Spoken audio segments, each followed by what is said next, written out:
Di dalam kehidupan kita sebagai seorang muslim, minimal 5 kali dalam sehari semalam kita mendengar seruan untuk mendirikan solat yang disebut azan. Ada kalimat menarik di dalam kalimat azan itu, yakni seruan hayya 'alal falah, marilah menuju kepada keberuntungan, marilah meraih kemenangan. Seruan ini adalah kecenderungan dari setiap manusia, apapun warna kulitnya. Artinya, setiap orang dalam hidup selalu ingin meraih dan mencari kemenangan. Kemenangan akan melahirkan kepuasan batin, dan kepuasan batin memberikan kebahagiaan. Sedangkan kekalahan melahirkan penderitaan batin, dan penderitaan batin menjerumuskan seseorang di dalam berbagai bentuk kerugian. Jikalau inilah seruan azan, maka masalahnya ialah apa yang menyebabkan kita meraih kemenangan. Al-Quranul Karim memberikan tuntunan dan ajaran kepada kita bahwa orang-orang yang memperoleh kemenangan itu tidak lain adalah orang-orang yang bertakwa. Hanyalah mereka yang bertakwa kepada Allah Subhanahu wa ta'ala pada akhirnya akan tampil sebagai pemenang. Lalu siapa orang yang bertakwa itu? Dijelaskan dalam awal-awal Al-Baqarah, orang yang bertakwa yang akan meraih kemenangan. Pertama, allazina yu'minuna bil ghaib, yaitu orang-orang yang beriman kepada yang gaib, percaya bahwa ada alam yang gaib, alam yang abstrak, alam yang tidak bisa dijangkau oleh salah satu daripada panca indera kita. Mereka percaya dan beriman kepada adanya malaikat, beriman kepada adanya iblis dan jin, beriman kepada adanya alam kubur, beriman kepada adanya alam mahsyar, beriman kepada adanya alam akhirat, beriman kepada adanya sorga dan neraka. Beriman bukan cuma sekedar beriman dalam ucapan bibir saja, tetapi beriman yang nilai iman itu mampu mewarnai gerak dan gaya hidupnya. Iman yang meresap sampai ke tulang sumsum, kemudian memberikan dampak positif di dalam kehidupan manusia. Alam, kita tahu, adalah sesuatu yang selain Allah, dan Allah bukanlah alam. Apapun namanya selain daripada Allah, itu adalah alam. Alam pada hakikatnya terbagi menjadi dua. Ada alam syahadah, alam nyata, alam konkret, alam yang bisa dijangkau oleh salah satu indera kita. Kemudian ada alam ghaib, alam yang tidak bisa dijangkau oleh panca indera kita, alam metafisika, alam abstrak, alam yang wajib kita imani keberadaannya. Kita percaya bahwa malaikat itu ada, kita percaya kepada jin, bahwa jin itu ada, kita percaya kepada adanya iblis dan setan. Bukan percaya kepada iblis dan setannya, percaya bahwa iblis dan setan itu ada. Itu termasuk salah satu daripada sifat orang yang bertakwa kepada Allah. Saudara-saudara kaum muslimin rahimakumullah, kecenderungan pembangunan yang lebih bersifat materialistis biasanya menggeser aspek kehidupan rohani.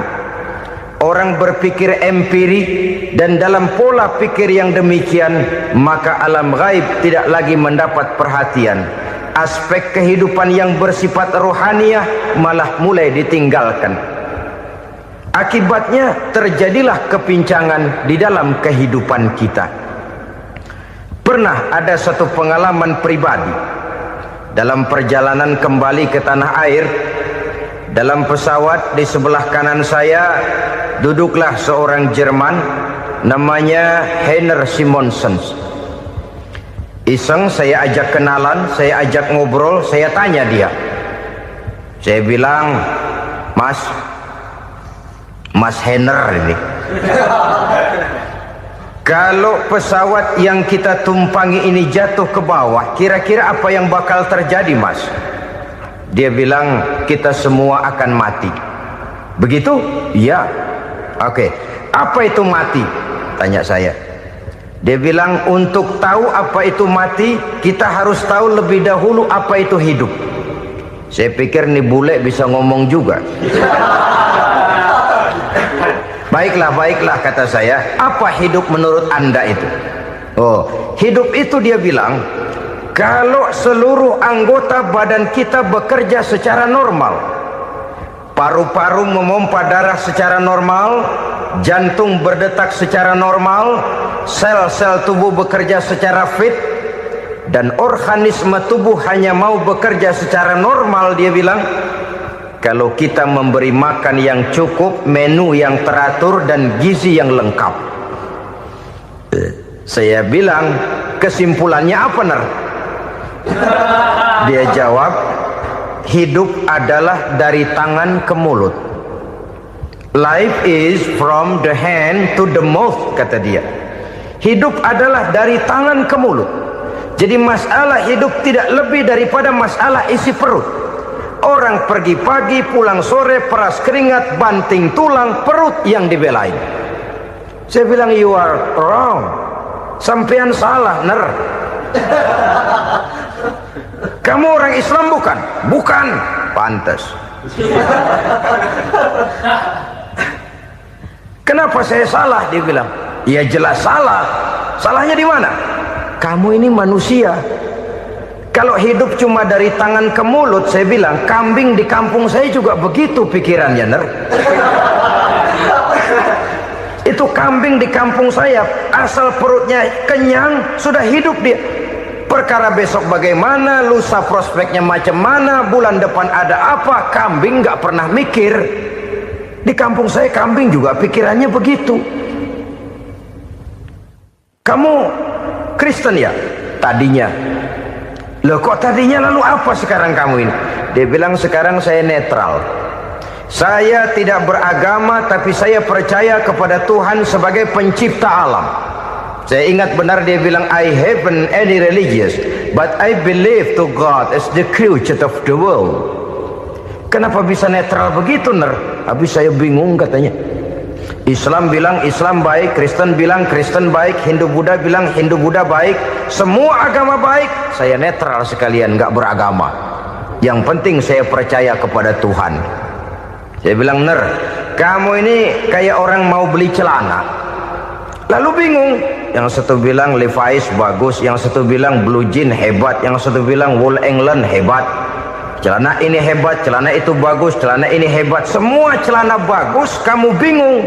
Akhirnya netral, tidak pakai celana. Itu juga salah. Saya pikir-pikir, kemudian saya melihat bahwa dua pola berpikir Henner ini nampaknya sudah mulai menggejala di lingkungan masyarakat bangsa kita. Disadari atau tidak, secara jujur kita harus berkata, dua pola pemikiran Henner ini mulai berkembang di tengah masyarakat bangsa kita. Pertama, pola pikir materialisme. Hidup adalah dari tangan ke mulut. Masalah hidup tidak lebih masalah isi perut. Itu yang perlu dibela, dan disitulah arti kehidupan. Pergi pagi, pulang sore, peras keringat, banting tulang untuk mempertahankan perut. Kalau sudah kemari cara orang berpikir, maka buat apa percaya kepada yang gaib? Untuk apa sholat? Untuk apa puasa? Untuk apa zakat? Untuk apa menghadiri majelis taklim? Tanpa kepercayaan kepada yang gaib, hidup berjalan menurut alur empiris dan materialis. Kalau sudah ke sana cara orang berpikir, biasanya orang lalu cenderung menghalalkan segala cara. Hanyalah orang yang percaya bahwa akhirat ada, hanyalah orang yang percaya bahwa alam kubur itu ada, hanyalah orang yang percaya bahwa malaikat itu ada, hidupnya akan lebih terarah dan terkendali. Karena kepercayaan kepada yang gaib, yang merupakan fase daripada kehidupan setelah hidup yang sekarang ini, mewarnai gerak pribadi seseorang di dalam dia melakukan kegiatan hidupnya. Pola berpikir materialisme, disadari atau tidak, mulai menggejala di lingkungan masyarakat bangsa kita. Hidup tidak lebih dari urusan tangan ke mulut, mulut ke tangan, tangan ke mulut. Asal perut sudah kenyang, hiduplah sudah. Perkara bagaimana prospek hari yang akan datang, bagaimana akhirat, tidak jadi persoalan. Ini yang oleh Nabi diperingatkan, ad-dunya sijnul mu'min wa jannatul kafir. Dunia adalah penjara bagi orang beriman dan surga bagi orang kafir. Dulu di zaman Belanda hadis ini pernah disalah tafsirkan, disalah artikan, digunakan sebagai senjata untuk mengkebiri dan membuat impoten umat Islam. Sudahlah umat Islam gak usah macam-macam, kata Belanda. Dunia ini kan penjara buat orang Islam, surga buat orang kafir. Di penjara jangan bertingkah.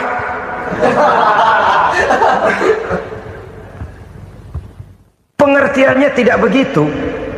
Dunia adalah penjara bagi orang mukmin. Artinya dalam kehidupan dunia seorang mukmin tidak bebas memperturutkan hawa nafsunya. Di penjara hawa nafsunya itu. Sebaliknya surga bagi orang-orang kafir. Buat orang kafir surgalah dunia ini. Mereka bebas memperturutkan hawa nafsunya. Dilarang tidak terlarang, dicegah pun tidak tercegah. Mereka hidup menurut alur bisikan nafsu mereka sendiri. Kemudian bila ajal datang, maut merenggut nyawa, selesailah surganya sampai di situ. Maka bagi orang-orang yang tidak percaya kepada adanya akhirat, kepada adanya alam gaib, surganya sebatas umurnya. Sekali lagi, surganya sebatas umurnya. Bila umur selesai, ajal pun datang merenggut nyawa, selesailah sudah surganya sampai di situ. Alangkah pendeknya perjalanan orang-orang yang tidak percaya kepada alam gaib ini.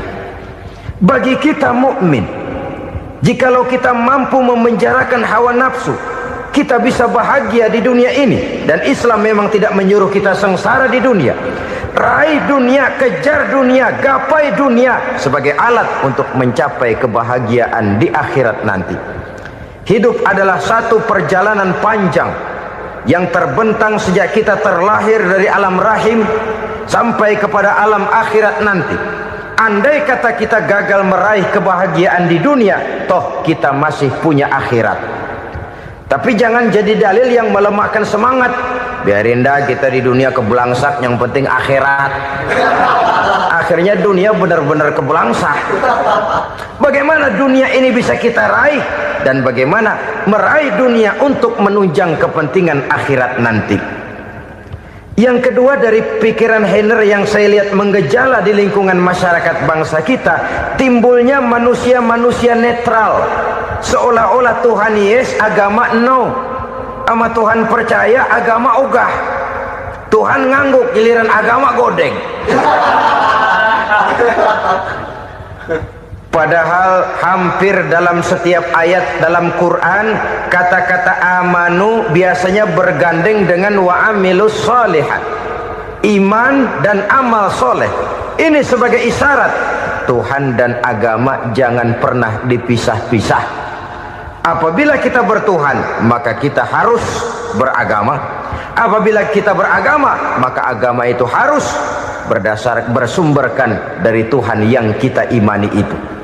Tidak mungkin kita pisah, Tuhan yes, agama no. Sama Tuhan percaya tapi agama bikin sendiri. Sembayangnya cukup bengong 2 jam madep ngulon.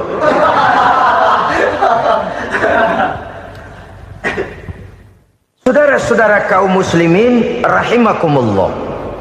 Jadi dengan demikian, agama yang kita akui merupakan unsur mutlak di dalam pembangunan sekarang ini, merupakan bagian dari kehidupan yang menuntun kita bahwa di balik alam nyata ini, di balik alam syahadah ini ada alam gaib. Dan mudabbir, murabbi, yang mengatur, yang menguasai, yang memelihara baik dia alam nyata, baik dia alam gaib, tidak lain adalah Allah Subhanahu wa ta'ala.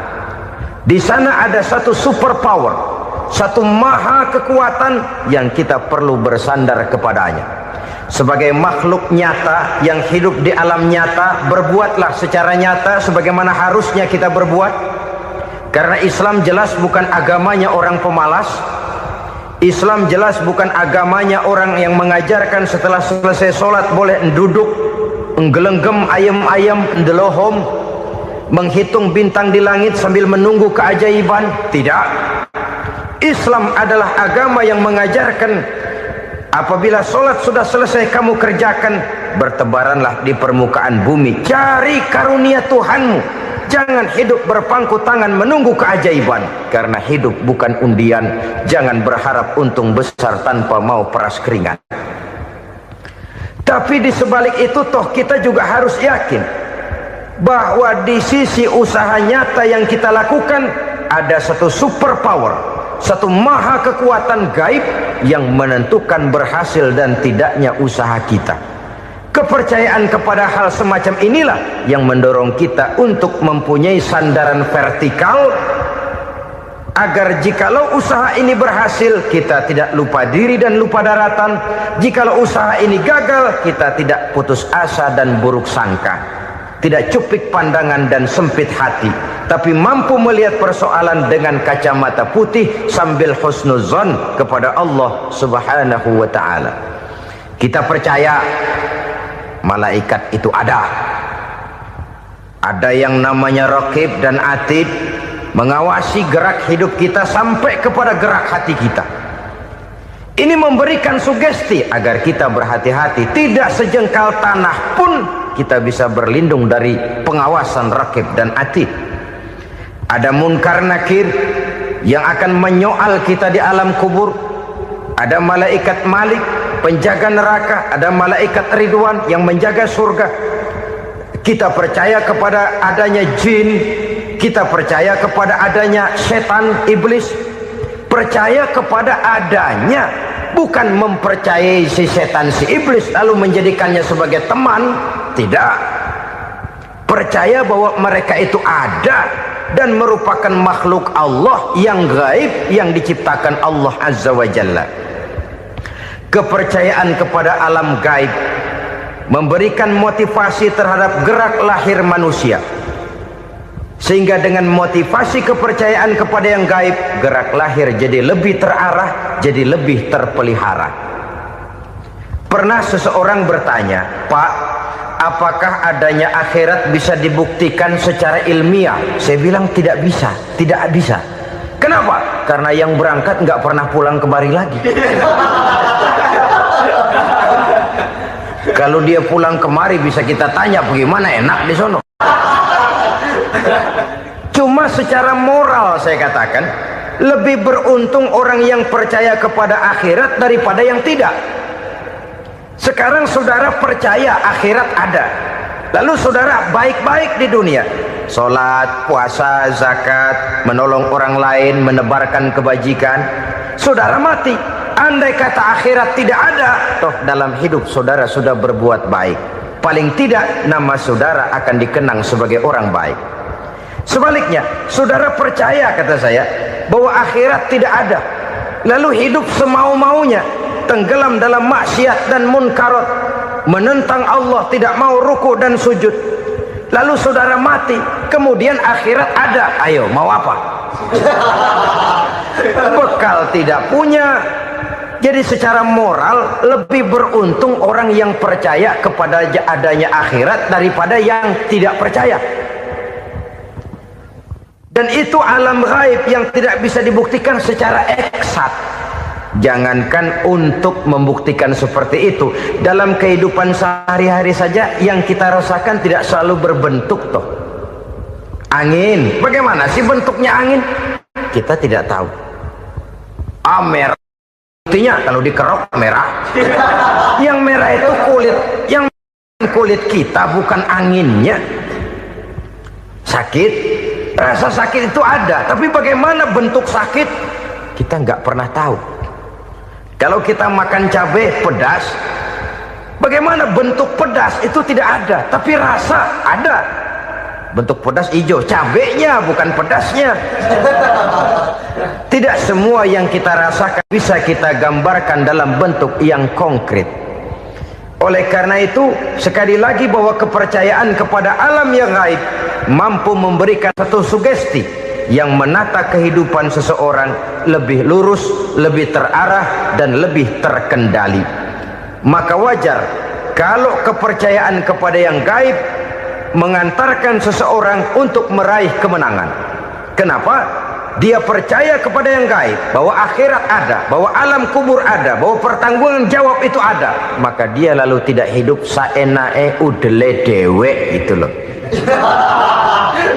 Tidak hidup menurut seleranya sendiri, terarah, teratur. Ini cirinya yang pertama. Orang bertakwa yang akan meraih kemenangan, mereka beriman, mereka percaya kepada yang gaib.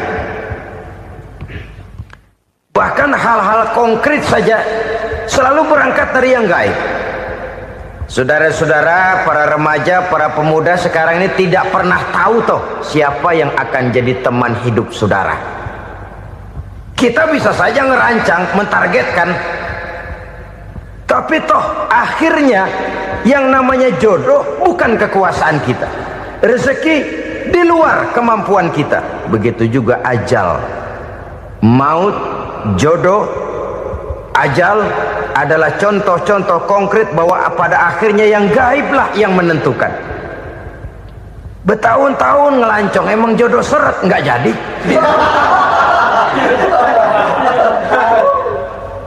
Begitu kenal baru setengah malam nginep ditangkap hansip.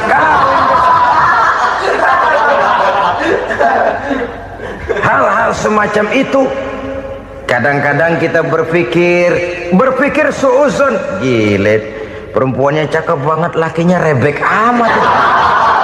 Memang begitulah jodohnya. Memang begitulah jodohnya. Saudara hadirin ma'asyiral muslimin yang saya hormati, jadi hal-hal yang konkret saja kita yakini sepenuhnya ditentukan oleh satu superpower yang gaib itu tadi. Dari sanalah segala ketentuan itu berangkat dan kesanalah segalanya akan kembali. Maka kepercayaan kepada yang gaib meluruskan gerak hidup seseorang dan itu akan mengantarkan dia kepada meraih kemenangan. Satu. Yang kedua, wa yuqimuna shalah. Orang bertakwa yang akan meraih kemenangan itu adalah orang-orang yang mendirikan sholat. Kenapa sholat mengantarkan orang untuk meraih kemenangan? Yang jelas, inna sholata tanha anil fahsya'i wal munkar. Sholat mampu mencegah manusia dari perbuatan keji dan munkar. Banyak filsafat hidup yang terkandung di dalam sholat ini. Sejak kita wudhu sampai kita menghadap ke arah kiblat, sampai kita melakukan gerak-gerak sholat, bacaan-bacaan yang ada di dalam sholat, lalu sampai kepada mengucapkan salam. Banyak filsafat hidup yang terkandung di dalam sholat. Umpamanya saja, setelah takbiratul ihram mulai kita dengan sholat dalam posisi berdiri, diajarkan dalam kitab-kitab fikih agar kita melihat ke arah tempat sujud. Ini kan filsafat kehidupan. Kalau kamu sholat dalam posisi berdiri, lihat tempat sujud. Jangan sholat mata jelalatan, sebab nanti bisa mengurangi kekhusyuan. Jadi wajar kalau yang dikatakan bahwa yang paling afdol adalah shaf yang di depan. Kenapa? Secara harfiah pengertiannya akan lebih mengundang kekhusyuan. Kenapa? Kalau kita di shaf paling depan di masjid umpamanya paling banter kita lihat tembok. Tapi kalau kita shaf di tengah atau di belakang, orang-orang di depan kita pun akan kelihatan.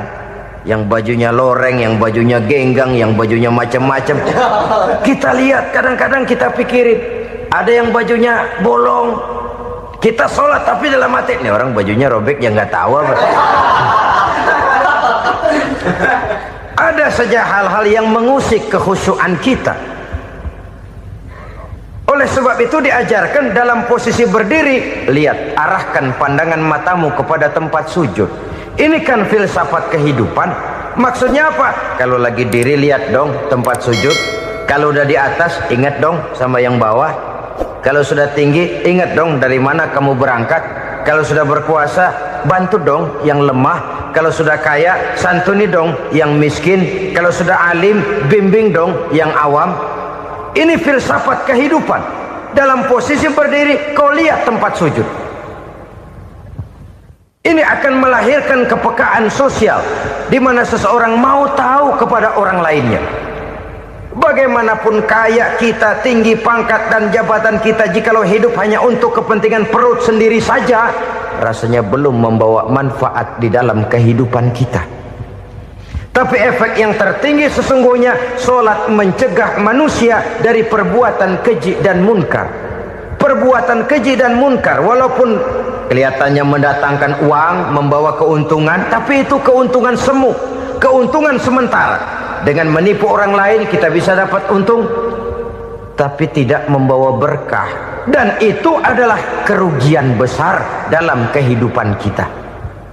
Maka untuk meraih kemenangan harus dimulai dengan membentuk kepribadian yang tegar, memiliki sandaran vertikal yang langsung kepada Allah Subhanahu wa ta'ala, dan itu hanya bisa kita tempuh melalui jalur ibadah formal yang sudah ditentukan Allah, yakni solat yang 5 waktu. Untuk memperkuat itu ada solat-solat sunnah, rawatib, nawafil sebagai terminal kontrol cadangan untuk memelihara stabilitas temperatur batin di dalam kita berhubungan dengan zat yang maha gaib, yaitu Allah Subhanahu wa ta'ala. Orang sering bertanya, Pak, itu tetangga saya nggak sholat, duitnya nggak habis-habis, Pak. Nggak sholat tapi mobilnya tambah terus, nggak sholat tapi usahanya makin maju. Tapi di sisi lain ada orang yang rajin sholat, rezekinya butak bener, anaknya mana kurus, mana korengan. Saudara hadirin ma'asyiral muslimin rahimakumullah, harus saya katakan bahwa solat memang bukan untuk cari duit. Solat adalah sandaran vertikal kita kepada Allah.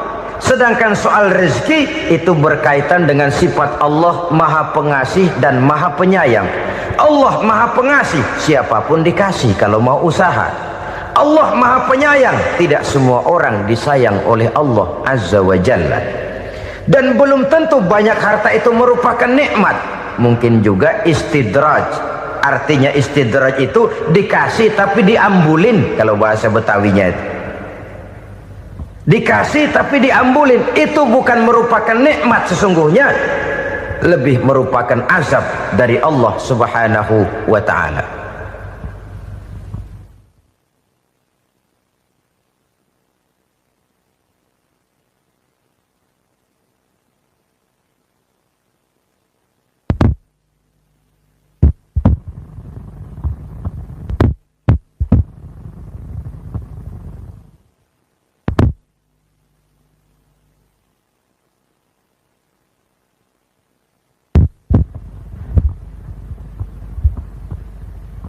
Agama mempunyai sistem solat, dan kita umat Islam telah dituntun oleh Allah Subhanahu wa ta'ala yang wajibnya 5 kali dalam sehari semalam mendirikan solat, dan itu tentu berada dalam jangkauan kemampuan manusia.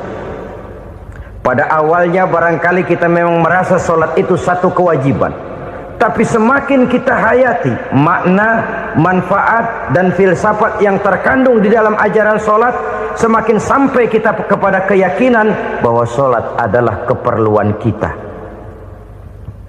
Sehingga pada waktu tertentu dinilai puncaknya, kita tidak lagi akan berkata saya wajib solat, tapi kita akan berkata saya perlu solat.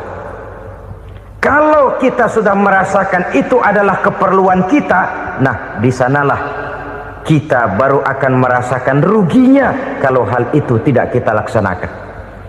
Sepanjang kita masih berkata saya wajib sholat, kita akan lebih merasakan dia sebagai beban ketimbang sebagai keperluan.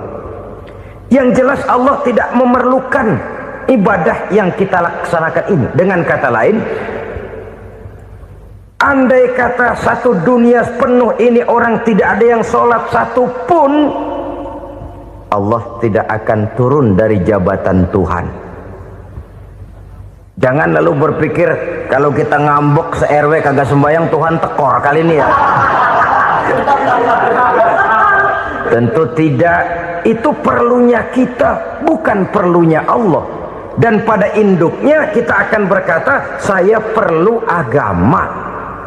Kalau secara induk kita sudah memerlukan agama, maka konsep-konsep yang ada di dalam ajaran agama itu pun adalah juga merupakan keperluan kita. Baik dia bernama sholat, baik dia bernama puasa, baik dia bernama zakat, baik dia bernama haji, seluruhnya adalah keperluan kita. Dan sesuatu yang kita perlukan apabila tidak kita laksanakan akan melahirkan kerugian di dalam kehidupan. Jangan heran kalau kita membaca riwayat perjalanan hidup para salafus soleh, orang-orang soleh. Ada yang tahajud sampai 100 rakaat, ada yang sholat malam kakinya sampai bengkak. Kita sekalinya bengkak biri-biri. Ada yang sholat membaca surah dalam Al-Quran sampai khotam Quran. Kok mau? Mereka sudah merasakan itu keperluan. Itu saja soalnya. Satu saat pun jikalau kita merasa bahwa itu keperluan saya, kita pun akan melaksanakan seperti itu. Keperluan saya dalam kehidupan. Inilah yang kedua. Yang ketiga, orang bertakwa yang akan meraih kemenangan itu, wa mimma razaqnahum yunfikun. Mereka membelanjakan sebagian daripada rezeki yang diberikan Allah kepada mereka. Mereka infakkan di jalan Allah.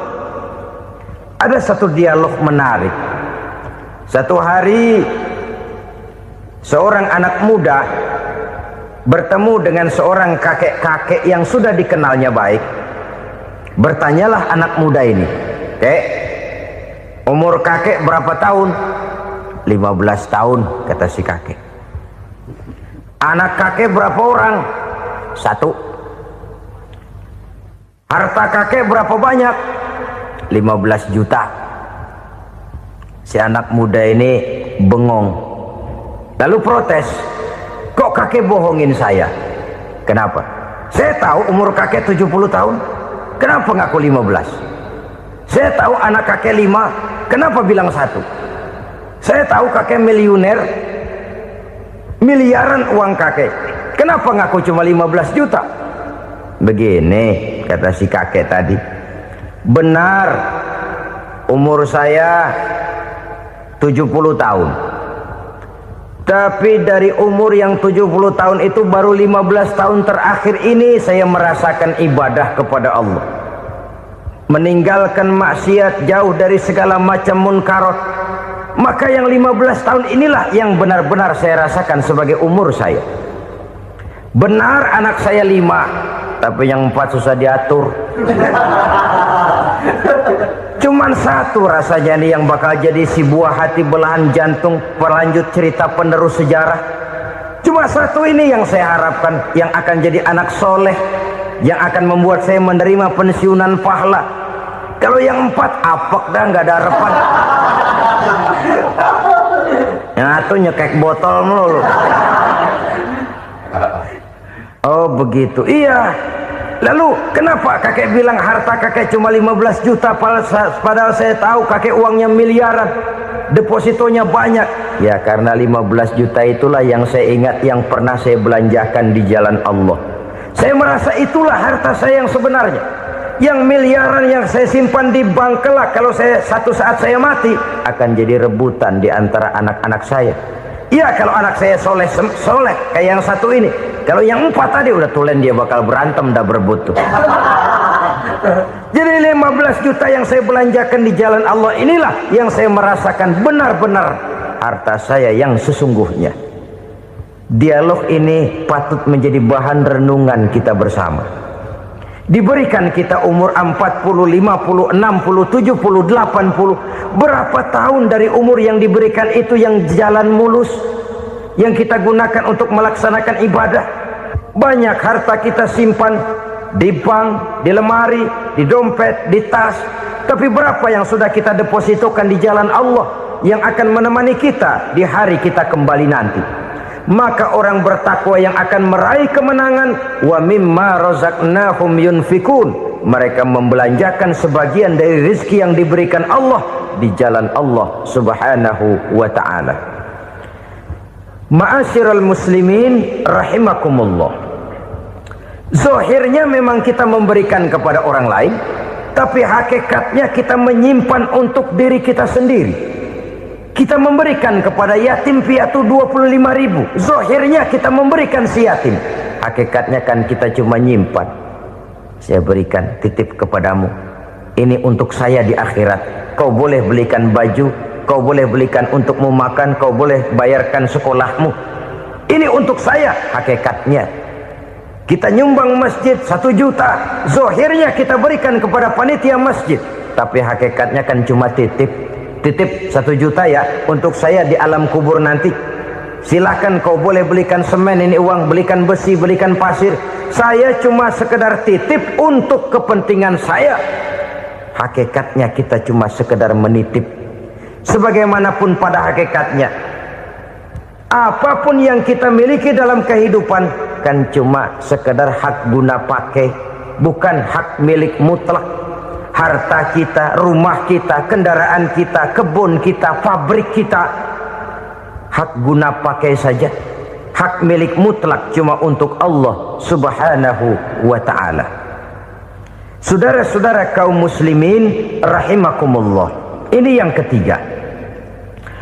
Kemudian yang keempat, orang-orang bertakwa yang akan meraih kemenangan, allazina yu'minuna bima unzila ilaika, mereka yang beriman, mereka yang percaya kepada apa yang telah diturunkan kepadamu Muhammad, ay Al-Quran, yakni Al-Quranul Karim. Setelah percaya kepada yang gaib, mendirikan solat, kemudian menginfakkan sebagian dari rezeki yang diberikan Allah, mereka juga lalu percaya kepada yang diturunkan terhadap Nabi, yaitu tidak lain Al-Quranul Karim. Sekali lagi di sini, percaya bukan hanya sekedar percaya saja, tetapi percaya lalu menjadikan Al-Quran itu sebagai pedoman hidup.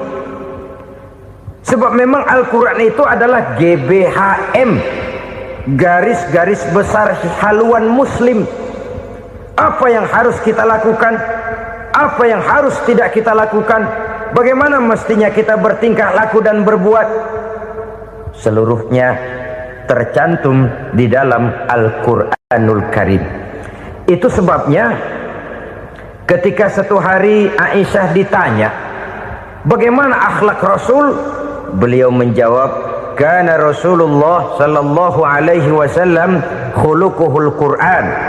Akhlak daripada Rasulullah tidak lain adalah Al-Quran. Jawaban simpel ini memberikan gambaran bahwa keseluruhan daripada konsepsi Quran sudah diterjemahkan dalam kehidupan Rasulullah sallallahu alaihi wasallam. Karena kita tahu akhlak adalah keseluruhan dari gerak hidup manusia. Sejak ia berpribadi, berumah tangga, bertetangga, bermasyarakat, sampai kepada berbangsa dan bernegara, Al-Quran tetap memberikan sentuhan nilainya. Oleh karenanya, orang-orang yang bertakwa adalah orang-orang yang menjadikan Al-Quran sebagai pedoman dalam kehidupannya. Dan kita yakini Al-Quran diturunkan kepada Nabi Muhammad bukan merupakan produk Nabi Muhammad. Isi dan redaksinya langsung dari Allah subhanahu wa ta'ala.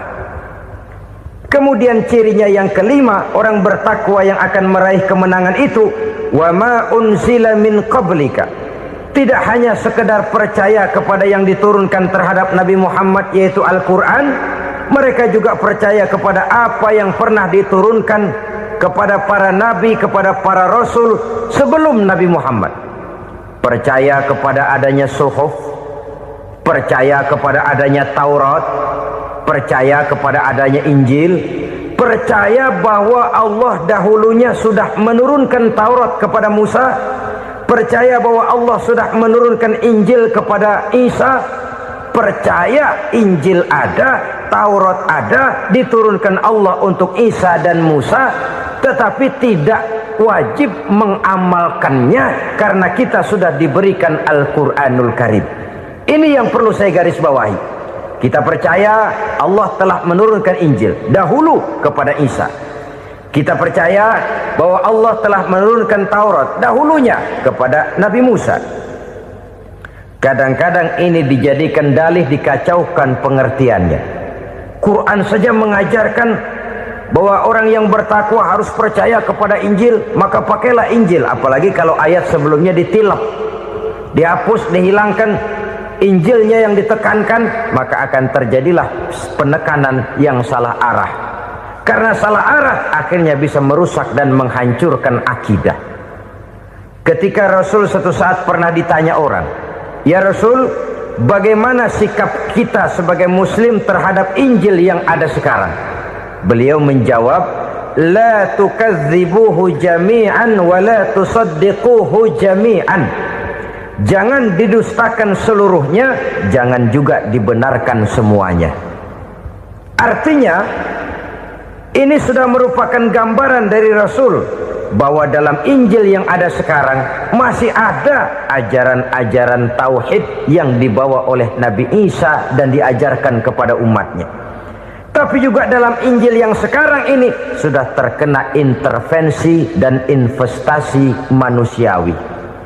Karena itu Rasul menyimpulkan, la tukadzibuhu jami'an wa la tusaddiquhu jami'an. Jangan didustakan semua, jangan dibenarkan seluruhnya. Kita memang percaya Allah telah menurunkan Injil kepada Nabi Isa dulu, tapi kita tidak wajib mengamalkan Injil. Kita percaya Allah telah menurunkan Taurat kepada Nabi Musa, tapi kita tidak wajib mengamalkan kitab ajaran Taurat. Yang wajib kita percayai dan kita amalkan hanyalah Al-Quranul Karim. Kenapa? Oleh karena baik yang ada di dalam Taurat, baik yang ada di dalam Injil, tentu tercakup di dalam Al-Quran sebagai kitab terakhir yang diturunkan oleh Allah Subhanahu wa Ta'ala. Dan itu wajar. Kalau seorang pejabat mau mengeluarkan satu keputusan baru, tentu dia harus meninjau keputusan-keputusan lama. Andai kata dianggap tidak berlaku, dianggap tidak relevan lagi, maka keputusan-keputusan lama itu tentu sudah dianggap tidak berlaku. Sebagian daripada aturan-aturan dalam keputusan lama yang masih dianggap relevan tercantum dalam keputusan baru yang wajib diamalkan. Begitulah hubungannya antara Al-Quran, Taurat, Zabur, dan Injil. 4 kitab samawi yang diturunkan Allah masing-masing kepada Zabur untuk Nabi Daud, Taurat untuk Nabi Musa, dan Injil untuk Nabi Isa alaihi wassalatu wassalam. Ketiga-tiga kitab itu kita percayai adanya. Kita yakini Allah telah menurunkan Zabur, Taurat, dan Injil, tapi kita tidak wajib mengamalkannya. Yang wajib kita mengamalkannya sekarang ini tidak lain hanyalah Al-Quranul Karim saja, karena ia mencakup apa yang ada di dalam Zabur, apa yang ada di dalam Taurat, dan apa yang ada di dalam Injil. Keotentikannya bisa dipertanggungjawabkan.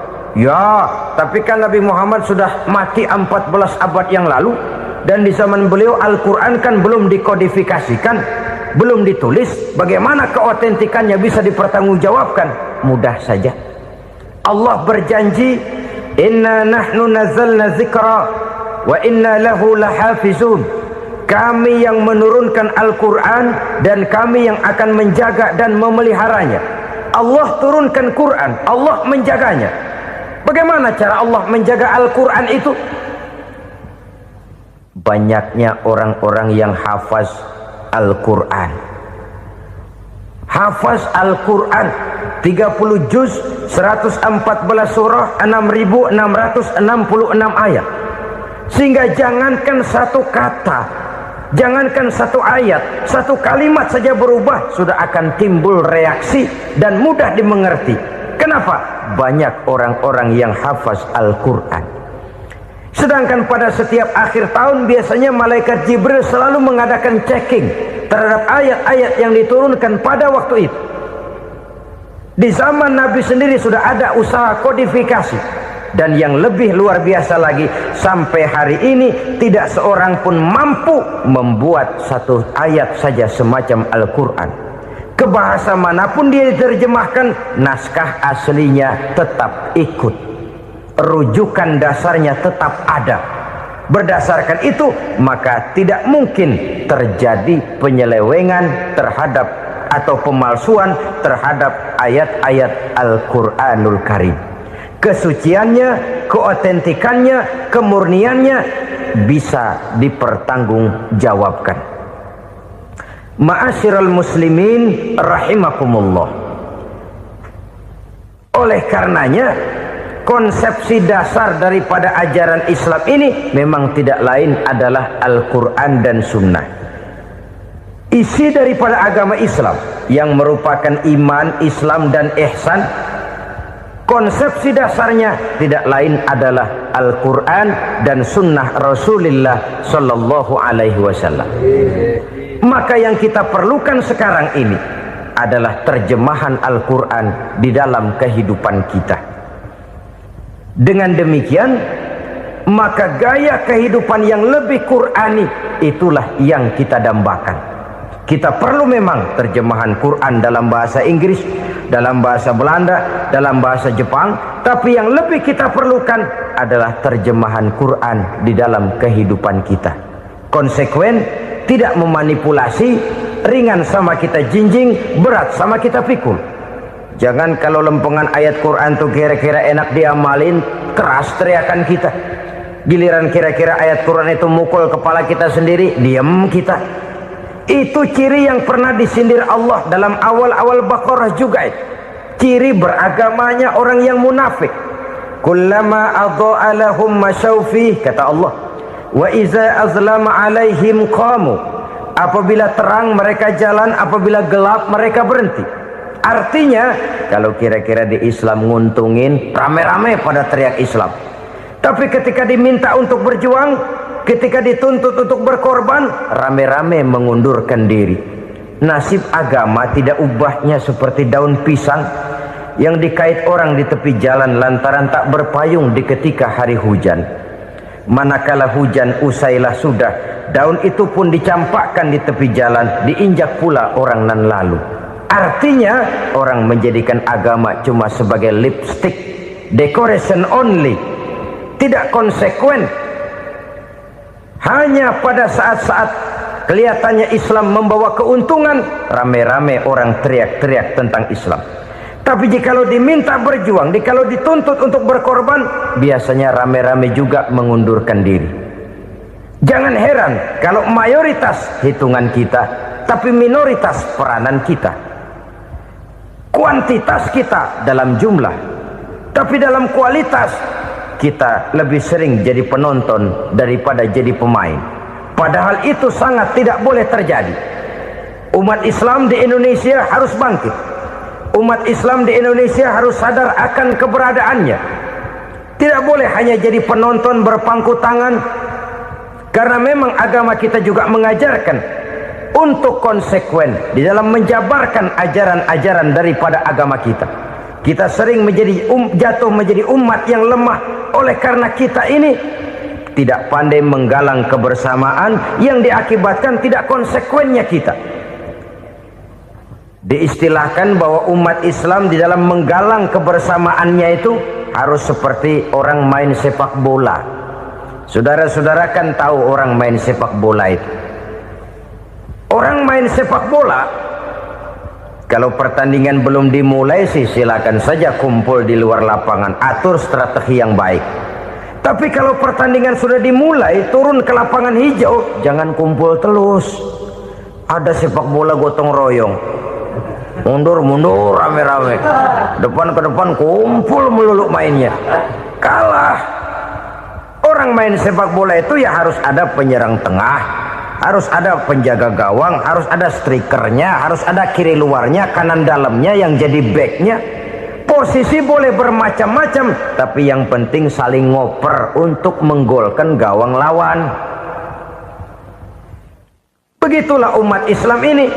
Boleh ada yang jadi pejabat, boleh ada yang jadi pengusaha, boleh ada yang jadi petani, silakan ada yang jadi seniman, ada yang jadi penyair, ada yang jadi artis sekalipun. Tapi kalau sudah berhasil menguasai bola, jangan lupa operannya. Operan itu yang langka.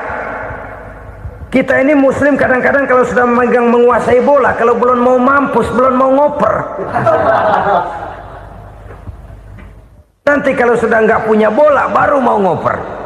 Kalau sudah dengar-dengar mau dekat pensiun, baru mau jihad, baru mau berjuang, baru mau ngurus pesantren. Tanda tangan sudah tidak laku, memo sudah tidak dihargai, baru mau berjuang. Kemarin kemana, Mas? Kita tidak pandai memanfaatkan posisi. Dengan kata lain, kalau kembali kepada persoalan kita, konsekuensi kita terhadap agama yang kita anut ini belum ideal. Kita masih lebih sering berislam ini pada saat-saat yang menurut perhitungan kita membawa keuntungan. Tapi kalau diminta berjuang, dituntut berkorban, yang itu pun hakikatnya adalah untuk kepentingan kita juga. Allah tidak pernah menuntut kita untuk jihad bagi kepentingan Allah, itu tidak. Berjuang menegakkan agama Allah, apakah untuk kepentingan Allah? Tidak. Untuk kepentingan kita. Sebab nilai-nilai jihad itu pada akhirnya akan membawa kita kepada satu kebahagiaan. Setidaknya kalau tidak di dunia, tentu di akhirat sebagai syahid. Oleh karena itu, pada bagian akhir ini saya ingin mengajak, marilah kita konsekuen. Sekali kita berkitabkan Al-Quranul Karim, mari dia kita jadikan pedoman. Jangan cuma kita jadikan sebagai penghias dinding, pelengkap rumah, bahwa di rumah kita ada Al-Quran, tapi yang baca kecoa. Habis pada bolong tuh Quran. Yang penting kan punya Quran. Ditaruh di pintu rumah. Biar apa? Biar kuntilanak kagak masuk katanya. Ya apa itu nasib Quran, cuma kerjanya jaga pintu, ngusir kuntilanak, ngusir memedi. Bagaimana kita hidup menurut tuntunan Al-Quran? Kadang-kadang tidak pernah menjadi masalah bagi kita. Maka bagaimanakah Al-Quran akan mungkin membawa keberkahan dalam hidup kalau ajarannya kita injak-injak dalam keseharian kita? Mewujudkan gaya hidup yang lebih Qurani, itulah yang akan kita rintis di dalam kehidupan kita, bertahap, step by step, menurut kemampuan yang ada pada kita. Jika jalan ini tidak bisa kita selesaikan, percayalah akan ada generasi penerus yang akan melanjutkan usaha dan cita-cita mulia itu. Jadi percaya kepada Taurat, percaya kepada Injil, sekedar percaya Allah dahulunya sudah menurunkan itu, tapi kita tidak wajib mengamalkannya. Kenapa? Generasi Injil masa berlakunya sudah kedaluarsa. Taurat masa berlakunya sudah kedaluarsa. Injil pernah berlaku untuk orang Nasrani di zaman Nabi Isa. Taurat pernah berlaku untuk orang Yahudi di zaman Nabi Musa. Setelah generasinya berlalu, datang Rasul penutup yang membawa Al-Quranul Karim. Maka Al-Quran itulah yang berlaku menjadi pedoman sampai hari akhir nanti. Jangan jauh dari Al-Quran, karena apabila ini kita lakukan, maka kita akan kembali kepada satu gaya hidup yang jauh dari tuntunan agama, dan itu artinya kita akan semakin jauh untuk meraih kemenangan. Saudara-saudara kaum muslimin rahimakumullah. Yang keenam, yang terakhir, orang-orang bertakwa yang akan meraih kemenangan itu wabil akhirati hum yuqinun. Mereka percaya, mereka yakin seyakin-yakinnya akan adanya hari akhir, di mana seseorang akan mempertanggungjawabkan seluruh perbuatannya di dalam hidup ini, dan tidak ada satu perbuatan yang bagaimana kecilnya sekalipun yang tersembunyi dalam pandangan manusia yang tidak akan dibukakan persoalannya di mahkamah Qadi Rabbul Jalil di akhirat nanti. Itulah sebabnya maka percaya kepada akhirat disebut secara khusus. Padahal di awal tadi sudah dijelaskan yu'minuna bil ghaib, percaya kepada alam gaib, dan alam gaib ini termasuk akhirat. Kenapa pada bagian akhir disebut lagi akhirat? Karena ternyata bahwa kepercayaan kepada adanya akhirat merupakan induk dari kepercayaan terhadap adanya malaikat, setan, jin dan lain sebagainya, dan akan lebih memberikan sugesti dalam kehidupan manusia untuk meluruskan gerak hidupnya. Jikalau satu saat tergerak hati akan berbuat kejahatan, ingin mencuri, sadarlah, awas ada akhirat. Sebab kalau kita cuma teriak awas ada polisi, itu cuma tertunda sementara. Begitu polisi meleng, embat. Kalau kita ingin berbuat jahat cuma berteriak awas ada hansip, cuma sementara ketika hansip itu ada. Tapi kalau ceritanya awas ada akhirat, mau menyeleweng awas ada akhirat, mau berjudi awas ada akhirat, mau mencuri awas ada akhirat. Keyakinan yang akan meluruskan gerak hidup manusia sehingga gerak itu jadi lebih terarah dan terkontrol, tidak merugikan baik diri sendiri, lebih-lebih orang lain. Ternyata bahwa kepercayaan kepadanya adanya hari akhirat sanggup menjadi sumber daya kontrol dari kehidupan manusia, sehingga ia tidak terjebak dalam perbuatan maksiat dan munkarat. Di dalam kehidupan kita sebagai seorang muslim, minimal 5 kali dalam sehari semalam kita mendengar seruan untuk mendirikan solat yang disebut azan. Ada kalimat menarik di dalam kalimat azan itu, yakni seruan hayya 'alal falah, marilah menuju kepada keberuntungan, marilah meraih kemenangan. Seruan ini adalah kecenderungan dari setiap manusia, apapun warna kulitnya. Artinya, setiap orang dalam hidup selalu ingin meraih dan mencari kemenangan. Kemenangan akan melahirkan kepuasan batin, dan kepuasan batin memberikan kebahagiaan. Sedangkan kekalahan melahirkan penderitaan batin, dan penderitaan batin menjerumuskan seseorang di dalam berbagai bentuk kerugian. Jikalau inilah seruan azan, maka masalahnya ialah apa yang menyebabkan kita meraih kemenangan. Al-Quranul Karim memberikan tuntunan dan ajaran kepada kita bahwa orang-orang yang memperoleh kemenangan itu tidak lain adalah orang-orang yang bertakwa. Hanyalah mereka yang bertakwa kepada Allah Subhanahu wa ta'ala pada akhirnya akan tampil sebagai pemenang. Lalu siapa orang yang bertakwa itu? Dijelaskan dalam awal-awal Al-Baqarah, orang yang bertakwa yang akan meraih kemenangan. Pertama, allazina yu'minuna bil ghaib, yaitu orang-orang yang beriman kepada yang gaib. Percaya bahwa ada alam yang gaib, alam yang abstrak, alam yang tidak bisa dijangkau oleh salah satu daripada panca indera kita.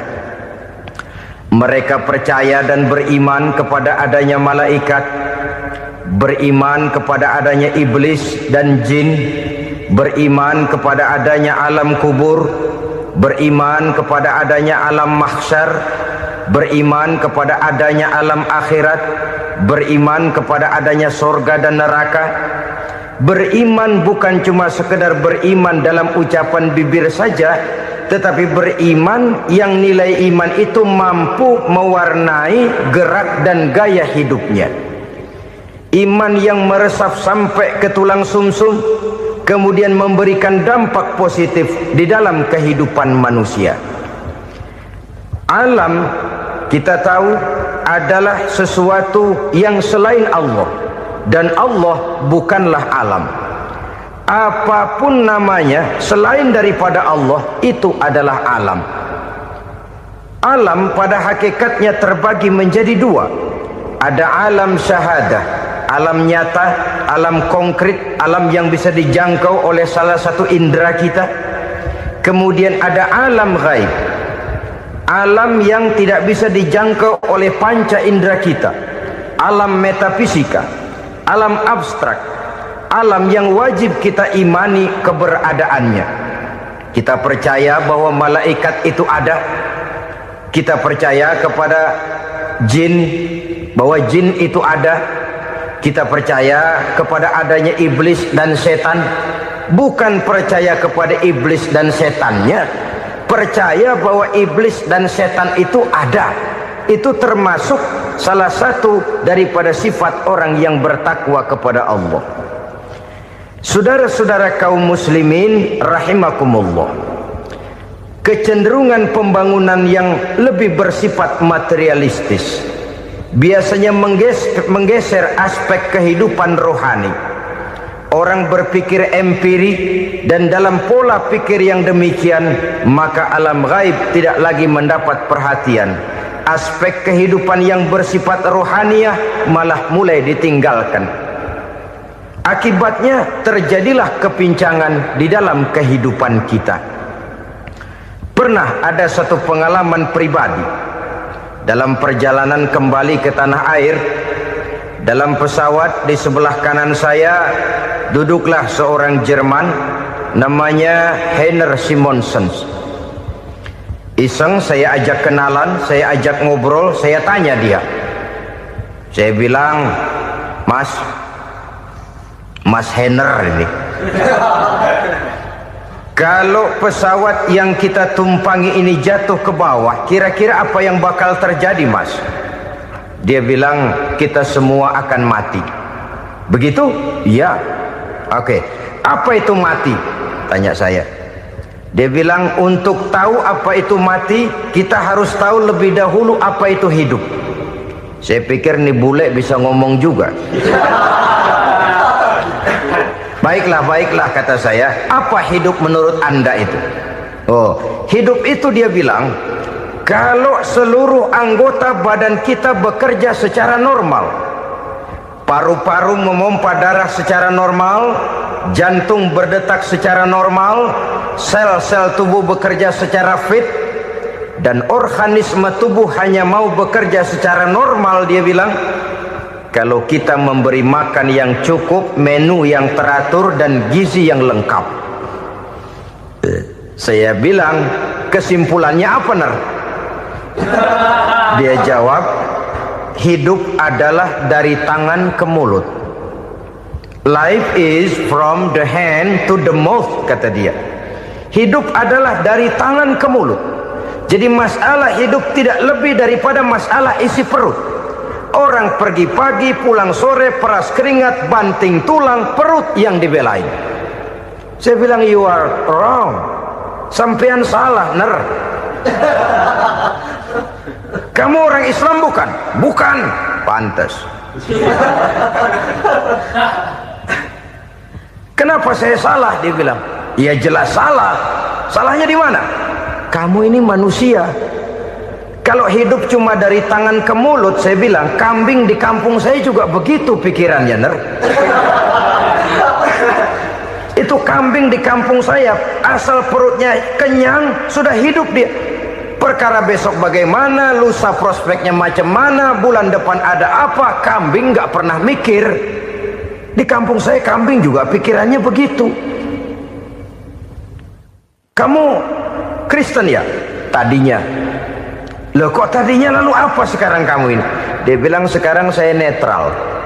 Saya tidak beragama, tapi saya percaya kepada Tuhan sebagai pencipta alam.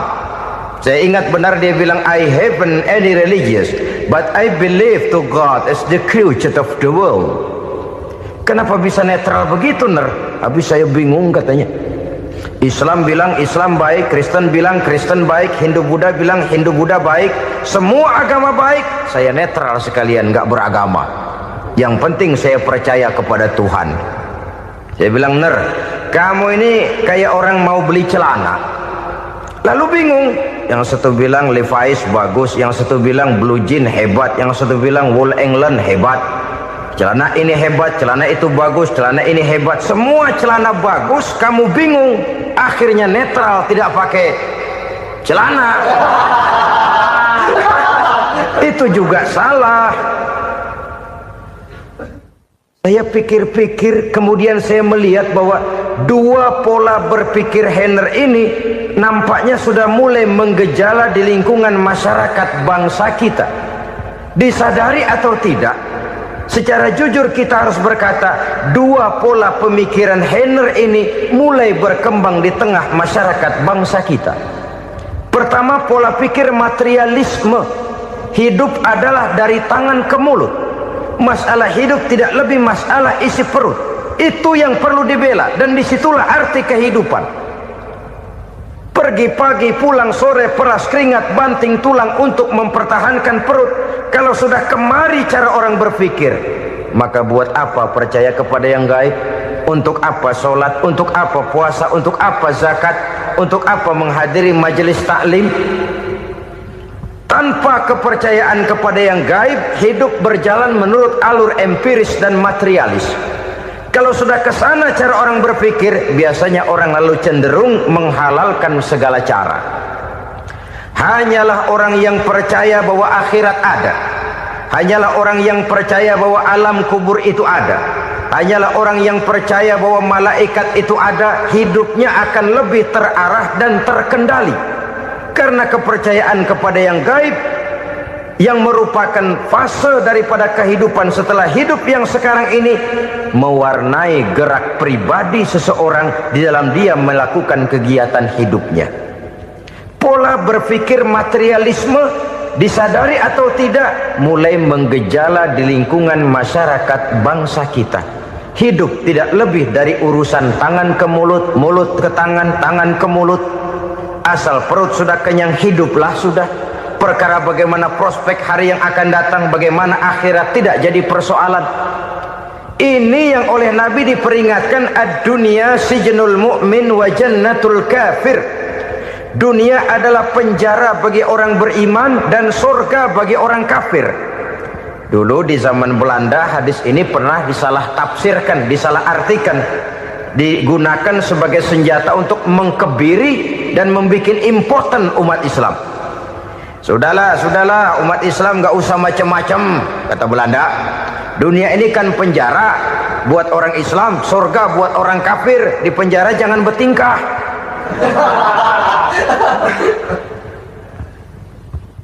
Pengertiannya tidak begitu. Dunia adalah penjara bagi orang mukmin. Artinya dalam kehidupan dunia seorang mukmin tidak bebas memperturutkan hawa nafsunya. Dipenjara hawa nafsunya. Sebaliknya surga bagi orang-orang kafir. Buat orang kafir surgalah dunia ini. Mereka bebas memperturutkan hawa nafsunya. Dilarang tidak terlarang, dicegah pun tidak tercegah. Mereka hidup menurut alur bisikan nafsu mereka sendiri. Kemudian bila ajal datang, maut merenggut nyawa, selesailah surganya sampai di situ. Maka bagi orang-orang yang tidak percaya kepada adanya akhirat, kepada adanya alam gaib, surganya sebatas umurnya. Sekali lagi, surganya sebatas umurnya. Bila umur selesai, ajal pun datang merenggut nyawa, selesailah sudah surganya sampai di situ. Alangkah pendeknya perjalanan orang-orang yang tidak percaya kepada alam gaib ini. Bagi kita mukmin, jikalau kita mampu memenjarakan hawa nafsu, kita bisa bahagia di dunia ini. Dan Islam memang tidak menyuruh kita sengsara di dunia. Raih dunia, kejar dunia, gapai dunia sebagai alat untuk mencapai kebahagiaan di akhirat nanti. Hidup adalah satu perjalanan panjang yang terbentang sejak kita terlahir dari alam rahim sampai kepada alam akhirat nanti. Andai kata kita gagal meraih kebahagiaan di dunia, toh kita masih punya akhirat. Tapi jangan jadi dalil yang melemahkan semangat. Biarin dah kita di dunia kebelangsak, yang penting akhirat. Akhirnya dunia benar-benar kebelangsak. Bagaimana dunia ini bisa kita raih, dan bagaimana meraih dunia untuk menunjang kepentingan akhirat nanti. Yang kedua dari pikiran Henner yang saya lihat menggejala di lingkungan masyarakat bangsa kita, timbulnya manusia-manusia netral. Seolah-olah Tuhan yes, agama no. Sama Tuhan percaya, agama ogah. Tuhan ngangguk, giliran agama godeng. Padahal hampir dalam setiap ayat dalam Quran kata-kata amanu biasanya bergandeng dengan wa amilus sholihat, iman dan amal soleh. Ini sebagai isyarat Tuhan dan agama jangan pernah dipisah-pisah. Apabila kita bertuhan, maka kita harus beragama. Apabila kita beragama, maka agama itu harus bersumberkan dari Tuhan yang kita imani itu. Tidak mungkin kita pisah, Tuhan yes, agama no. Sama Tuhan percaya tapi agama bikin sendiri. Sembayangnya cukup bengong 2 jam madep ngulon.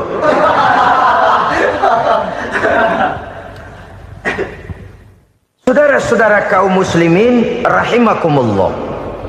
Jadi dengan demikian, agama yang kita akui merupakan unsur mutlak di dalam pembangunan sekarang ini, merupakan bagian dari kehidupan yang menuntun kita bahwa di balik alam nyata ini, di balik alam syahadah ini ada alam gaib.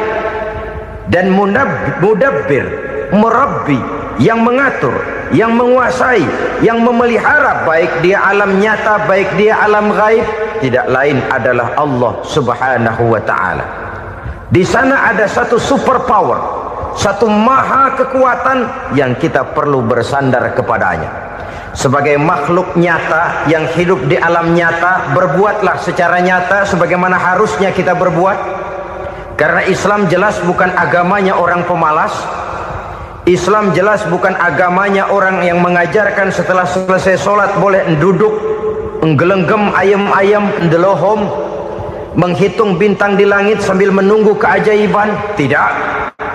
Islam adalah agama yang mengajarkan apabila sholat sudah selesai kamu kerjakan, bertebaranlah di permukaan bumi, cari karunia Tuhanmu. Jangan hidup berpangku tangan menunggu keajaiban, karena hidup bukan undian. Jangan berharap untung besar tanpa mau peras keringat. Tapi di sebalik itu toh kita juga harus yakin bahwa di sisi usaha nyata yang kita lakukan ada satu super power, satu maha kekuatan gaib yang menentukan berhasil dan tidaknya usaha kita. Kepercayaan kepada hal semacam inilah yang mendorong kita untuk mempunyai sandaran vertikal, agar jikalau usaha ini berhasil, kita tidak lupa diri dan lupa daratan.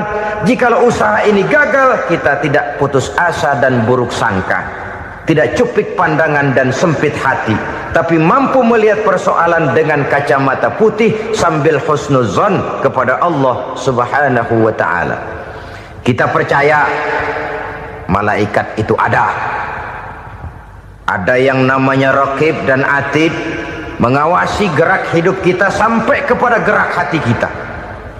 Ini memberikan sugesti agar kita berhati-hati, tidak sejengkal tanah pun kita bisa berlindung dari pengawasan raqib dan atid. Ada munkar nakir yang akan menyoal kita di alam kubur. Ada malaikat Malik, penjaga neraka. Ada malaikat Ridwan yang menjaga surga. Kita percaya kepada adanya jin, kita percaya kepada adanya setan, iblis. Percaya kepada adanya, bukan mempercayai si setan, si iblis lalu menjadikannya sebagai teman. Tidak. Percaya bahwa mereka itu ada dan merupakan makhluk Allah yang gaib, yang diciptakan Allah Azza wa Jalla. Kepercayaan kepada alam gaib memberikan motivasi terhadap gerak lahir manusia, sehingga dengan motivasi kepercayaan kepada yang gaib, gerak lahir jadi lebih terarah, jadi lebih terpelihara. Pernah seseorang bertanya, "Pak, apakah adanya akhirat bisa dibuktikan secara ilmiah?" Saya bilang tidak bisa, tidak bisa. Kenapa? Karena yang berangkat nggak pernah pulang kemari lagi.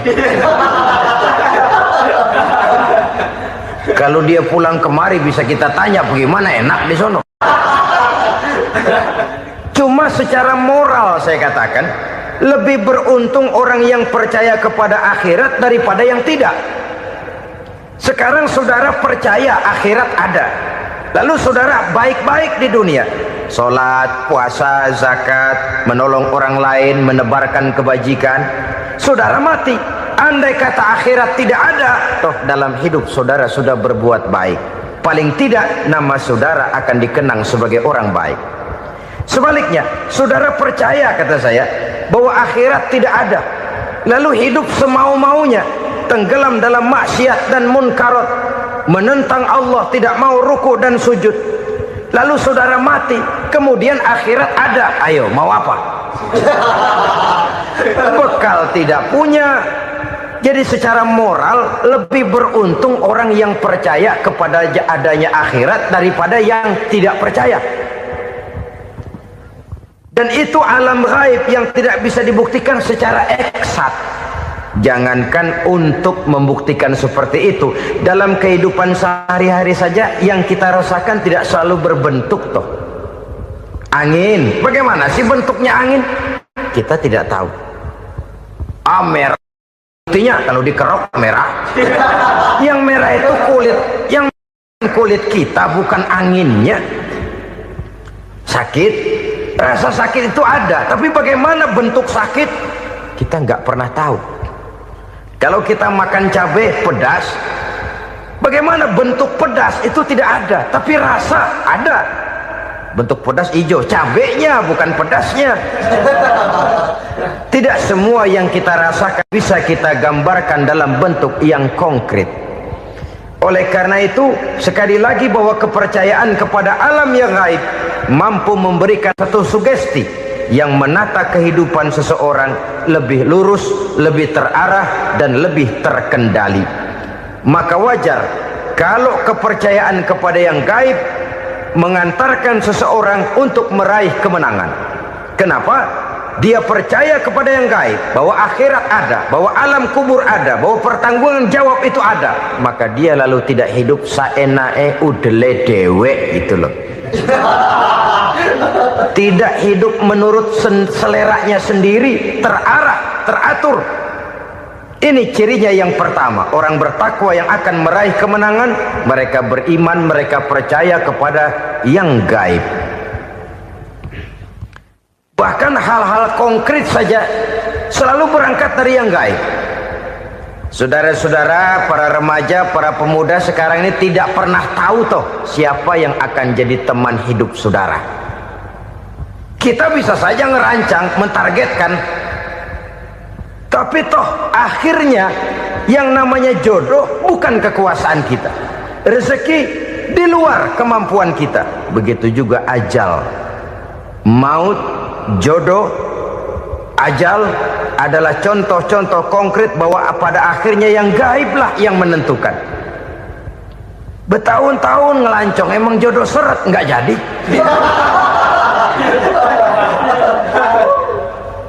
Begitu kenal baru setengah malam nginep ditangkap hansip.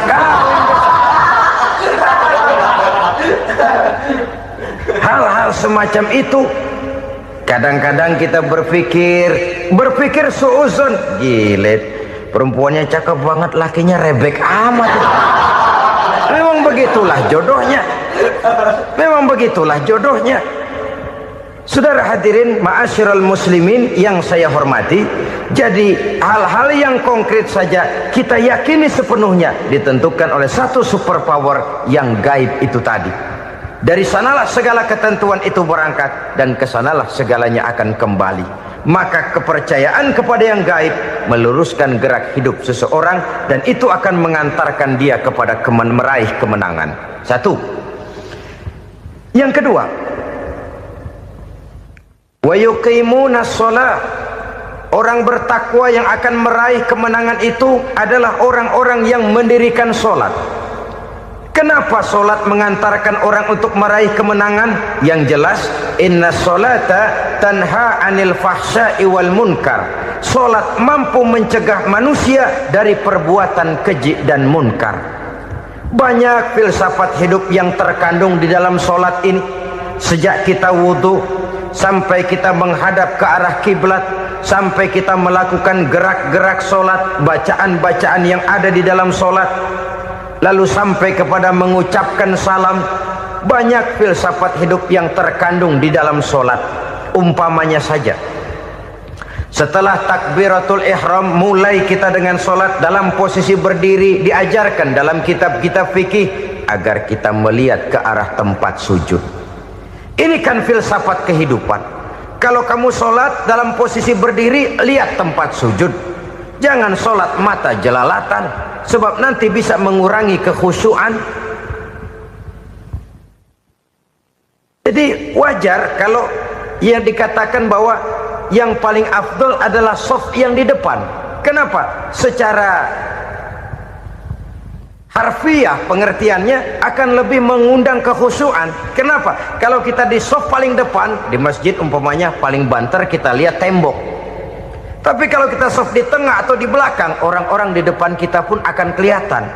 Yang bajunya loreng, yang bajunya genggang, yang bajunya macam-macam. Kita lihat, kadang-kadang kita pikirin, ada yang bajunya bolong. Kita sholat tapi dalam hati, nih orang bajunya robek, yang nggak tahu apa. Ada saja hal-hal yang mengusik kekhusyuan kita.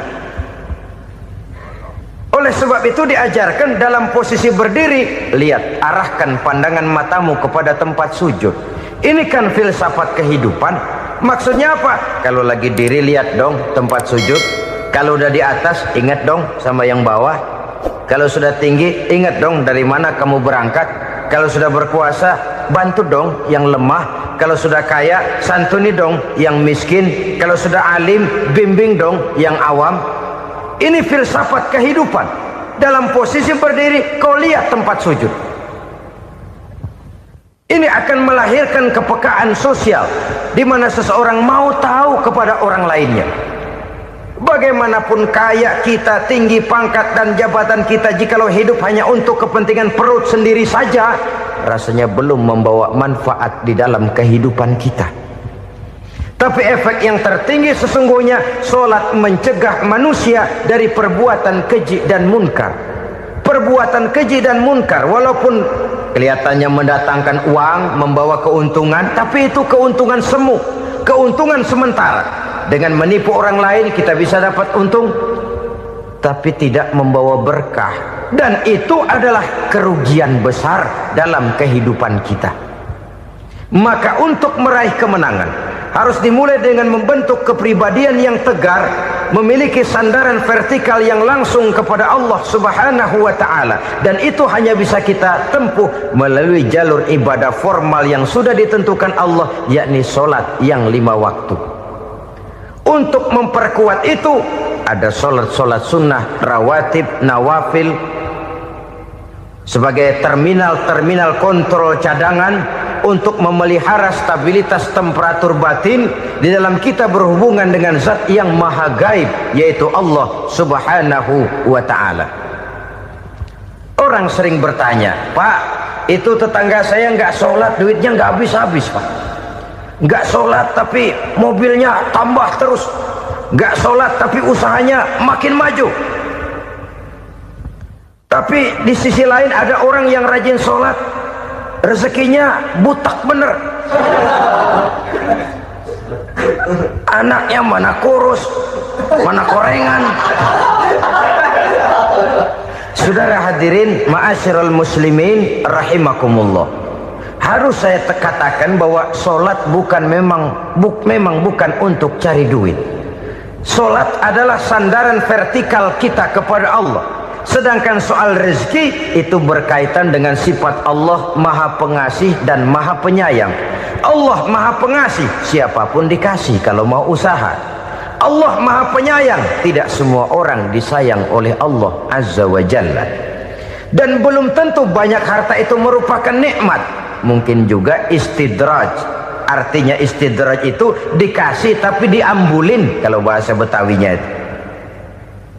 Dikasih tapi diambulin, itu bukan merupakan nikmat sesungguhnya, lebih merupakan azab dari Allah Subhanahu wa ta'ala.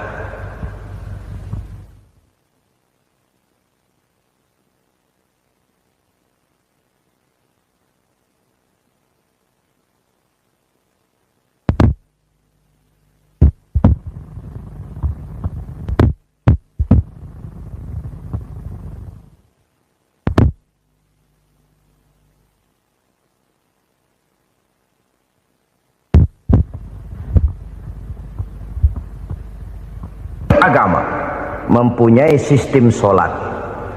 Dan kita umat Islam telah dituntun oleh Allah Subhanahu wa ta'ala yang wajibnya 5 kali dalam sehari semalam mendirikan solat. Dan itu tentu berada dalam jangkauan kemampuan manusia. Pada awalnya barangkali kita memang merasa solat itu satu kewajiban, tapi semakin kita hayati makna, manfaat dan filsafat yang terkandung di dalam ajaran solat, semakin sampai kita kepada keyakinan bahwa solat adalah keperluan kita. Sehingga pada waktu tertentu dinilai puncaknya, kita tidak lagi akan berkata saya wajib solat, tapi kita akan berkata saya perlu solat. Kalau kita sudah merasakan itu adalah keperluan kita, nah di sanalah kita baru akan merasakan ruginya kalau hal itu tidak kita laksanakan. Sepanjang kita masih berkata saya wajib sholat, kita akan lebih merasakan dia sebagai beban ketimbang sebagai keperluan. Yang jelas Allah tidak memerlukan ibadah yang kita laksanakan ini. Dengan kata lain, andai kata satu dunia penuh ini orang tidak ada yang sholat satu pun, Allah tidak akan turun dari jabatan Tuhan. Jangan lalu berpikir kalau kita ngambek se-RW kagak sembahyang Tuhan tekor kali ini ya. Tentu tidak. Itu perlunya kita, bukan perlunya Allah. Dan pada induknya kita akan berkata saya perlu agama. Kalau secara induk kita sudah memerlukan agama, maka konsep-konsep yang ada di dalam ajaran agama itu pun adalah juga merupakan keperluan kita. Baik dia bernama sholat, baik dia bernama puasa, baik dia bernama zakat, baik dia bernama haji, seluruhnya adalah keperluan kita. Dan sesuatu yang kita perlukan apabila tidak kita laksanakan akan melahirkan kerugian di dalam kehidupan. Jangan heran kalau kita membaca riwayat perjalanan hidup para salafus soleh, orang-orang soleh. Ada yang tahajud sampai 100 rakaat, ada yang sholat malam kakinya sampai bengkak. Kita sekalinya bengkak biri-biri. Ada yang sholat membaca surah dalam Al-Quran sampai khotam Quran. Kok mau? Mereka sudah merasakan itu keperluan. Itu saja soalnya. Satu saat pun jikalau kita merasa bahwa itu keperluan saya, kita pun akan melaksanakan seperti itu. Keperluan saya dalam kehidupan. Inilah yang kedua. Yang ketiga, orang bertakwa yang akan meraih kemenangan itu, wa mimma razaqnahum yunfikun. Mereka membelanjakan sebagian daripada rezeki yang diberikan Allah kepada mereka. Mereka infakkan di jalan Allah. Ada satu dialog menarik. Satu hari seorang anak muda bertemu dengan seorang kakek-kakek yang sudah dikenalnya baik.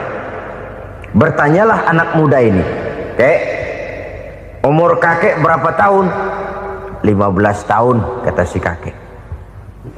Anak kakek berapa orang? 1. Harta kakek berapa banyak? 15 juta. Si anak muda ini bengong. Lalu protes, "Kok kakek bohongin saya?" "Kenapa?" "Saya tahu umur kakek 70 tahun. Kenapa ngaku 15? Saya tahu anak kakek 5. Kenapa bilang 1? Saya tahu kakek miliuner, miliaran uang kakek. Kenapa ngaku cuma 15 juta? Begini, kata si kakek tadi. Benar, umur saya 70 tahun. Tapi dari umur yang 70 tahun itu baru 15 tahun terakhir ini saya merasakan ibadah kepada Allah. Meninggalkan maksiat, jauh dari segala macam munkarat. Maka yang 15 tahun inilah yang benar-benar saya rasakan sebagai umur saya. Benar anak saya 5, tapi yang 4 susah diatur. Cuman 1 rasanya nih yang bakal jadi si buah hati belahan jantung pelanjut cerita penerus sejarah. Cuma 1 ini yang saya harapkan yang akan jadi anak soleh, yang akan membuat saya menerima pensiunan pahala. Kalau yang 4 apek dah, nggak ada harapan. Yang satu nyekek botol mulu. Oh begitu, iya. Lalu kenapa kakek bilang harta kakek cuma 15 juta padahal saya tahu kakek uangnya miliaran, depositonya banyak? Ya karena 15 juta itulah yang saya ingat yang pernah saya belanjakan di jalan Allah. Saya merasa itulah harta saya yang sebenarnya. Yang miliaran yang saya simpan di bank kelak kalau satu saat saya mati akan jadi rebutan di antara anak-anak saya. Iya kalau anak saya soleh kayak yang satu ini. Kalau yang 4 tadi udah tulen dia bakal berantem dah berebut tuh. Jadi 15 juta yang saya belanjakan di jalan Allah inilah yang saya merasakan benar-benar harta saya yang sesungguhnya. Dialog ini patut menjadi bahan renungan kita bersama. Diberikan kita umur 40, 50, 60, 70, 80. Berapa tahun dari umur yang diberikan itu yang jalan mulus, yang kita gunakan untuk melaksanakan ibadah? Banyak harta kita simpan di bank, di lemari, di dompet, di tas. Tapi berapa yang sudah kita depositokan di jalan Allah yang akan menemani kita di hari kita kembali nanti? Maka orang bertakwa yang akan meraih kemenangan, wa mimma razaqnahum yunfikun, mereka membelanjakan sebagian dari rezeki yang diberikan Allah di jalan Allah subhanahu wa ta'ala. Ma'asyiral muslimin rahimakumullah, zahirnya memang kita memberikan kepada orang lain, tapi hakikatnya kita menyimpan untuk diri kita sendiri. Kita memberikan kepada yatim piatu 25.000. Zahirnya kita memberikan si yatim, hakikatnya kan kita cuma nyimpan. Saya berikan, titip kepadamu, ini untuk saya di akhirat. Kau boleh belikan baju, kau boleh belikan untukmu makan, kau boleh bayarkan sekolahmu. Ini untuk saya. Hakikatnya kita nyumbang masjid 1 juta, zahirnya kita berikan kepada panitia masjid, tapi hakikatnya kan cuma titip 1 juta ya untuk saya di alam kubur nanti. Silahkan kau boleh belikan semen, ini uang, belikan besi, belikan pasir. Saya cuma sekedar titip untuk kepentingan saya. Hakikatnya kita cuma sekedar menitip. Sebagaimanapun pada hakikatnya, apapun yang kita miliki dalam kehidupan kan cuma sekedar hak guna pakai, bukan hak milik mutlak. Harta kita, rumah kita, kendaraan kita, kebun kita, pabrik kita, hak guna pakai saja. Hak milik mutlak cuma untuk Allah subhanahu wa ta'ala. Saudara-saudara kaum muslimin rahimakumullah, ini yang ketiga. Kemudian yang keempat, orang-orang bertakwa yang akan meraih kemenangan, allazina yu'minuna bima unzila ilaika, mereka yang beriman, mereka yang percaya kepada apa yang telah diturunkan kepadamu Muhammad, ay Al-Quran, yakni Al-Quranul Karim. Setelah percaya kepada yang gaib, mendirikan solat, kemudian menginfakkan sebagian dari rezeki yang diberikan Allah, mereka juga lalu percaya kepada yang diturunkan terhadap Nabi, yaitu tidak lain Al-Quranul Karim.